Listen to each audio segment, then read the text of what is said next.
ezi omume ezi omume ezi omume yiri ezi omume dịka uwe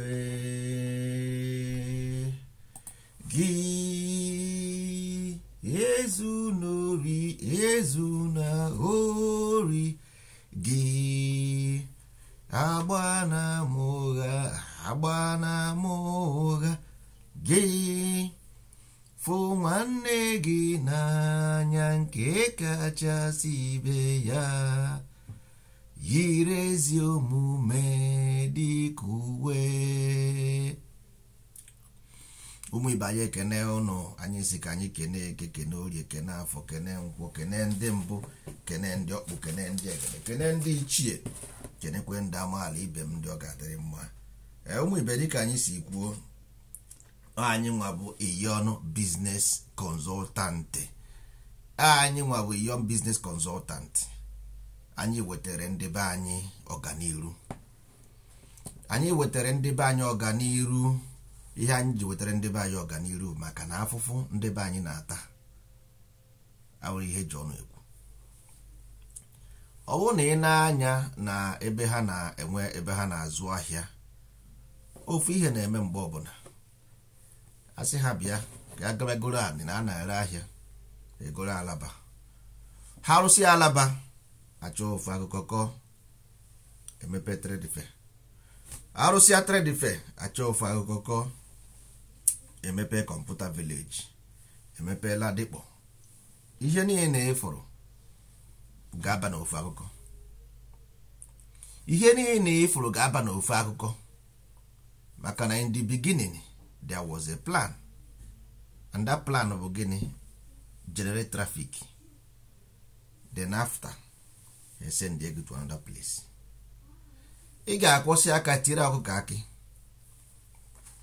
Ihe mere anyị ji wee found Iyon Business Consultant bụ ka anyị help our people in terms of trade and commerce.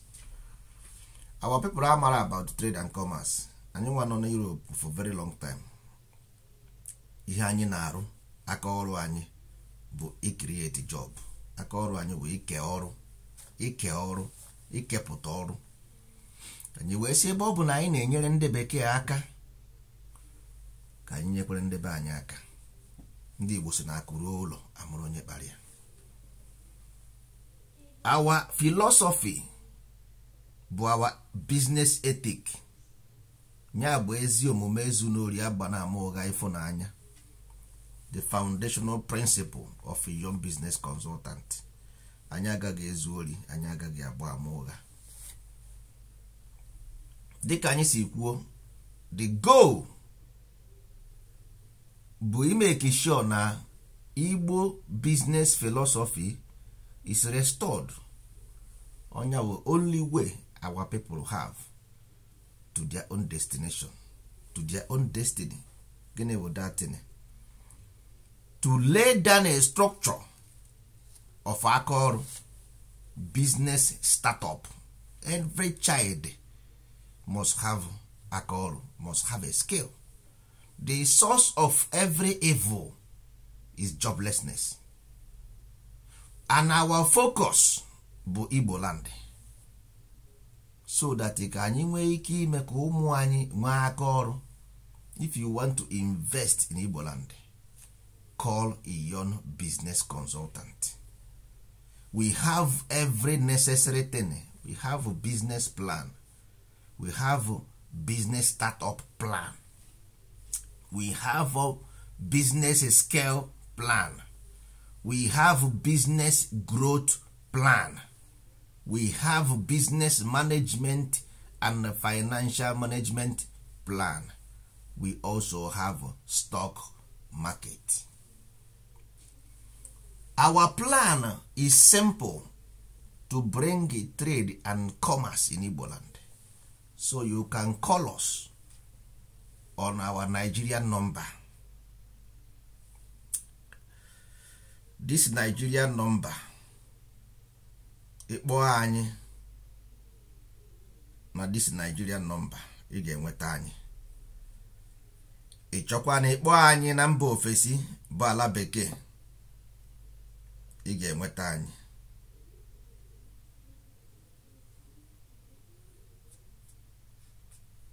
Ịkpọ anyị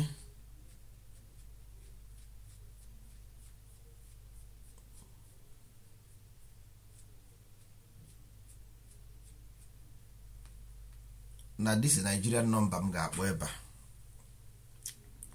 This Nigerian number bụ 091 8799 987. I repeat, 0915 8799 987.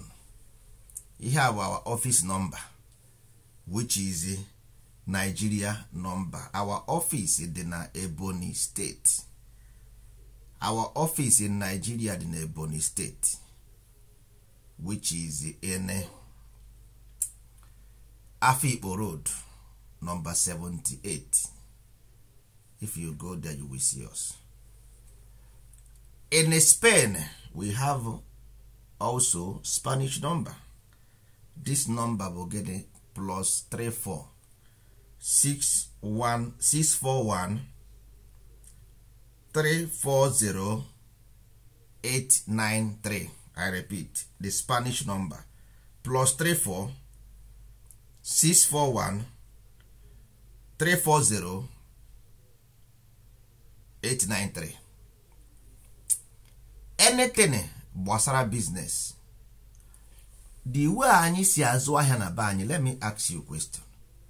Kedu ka mmadụ si wee chere na ị ga-aga na main market everybody na-ele the same thing? The same thing ka everybody na-ere. Na Alaba, ị ga Alaba, everybody is selling the same thing. Then how will you sell? There is a business structure which we have laid down for our people, specifically in Igbo land, to generate traffic in trade and commerce. Specifically, it's a special package, a special package for Igbo people.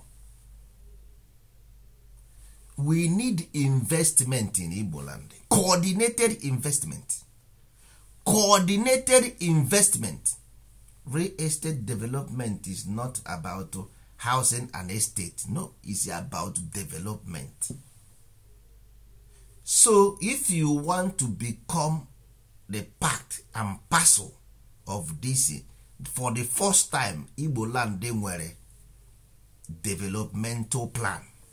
For the first time in history, Igbo land they were a developmental plan. If you want to become part of this development, call this number. If you want to start a business, if you are just an entertainer, if you have money, one day don't go and buy big house and big car. Train this money, zuo ya azuo, zuo ego, ana azuo ego azu. Ikuo ako, oba oba, ako no oba. Plant the seed of wealth, seed of fortune, become wealthy. If you spend the money and lavish the money, later you will suffer. The money will finish. Kama gasị ọnụ ribegoro nya akwụsịkwana, because ọnụ ribegoro kwụsị nsogbu ga-adị. Kama ọnụ eriri akwụsị, nke na-eribe nye rikwere. So dịka anyị si kwuo ụmụ ibe, bikonu ọnụrụ karịa ibe ya. The first time Igbo land enwere developmental plan, from business startup to stock market in Igbo land. Investment in Igbo land. If you want to invest in Igbo land, call this number I call here.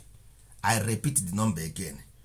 The Nigerian number you will call, the Nigerian number is only outside Nigeria, call to WhatsApp +234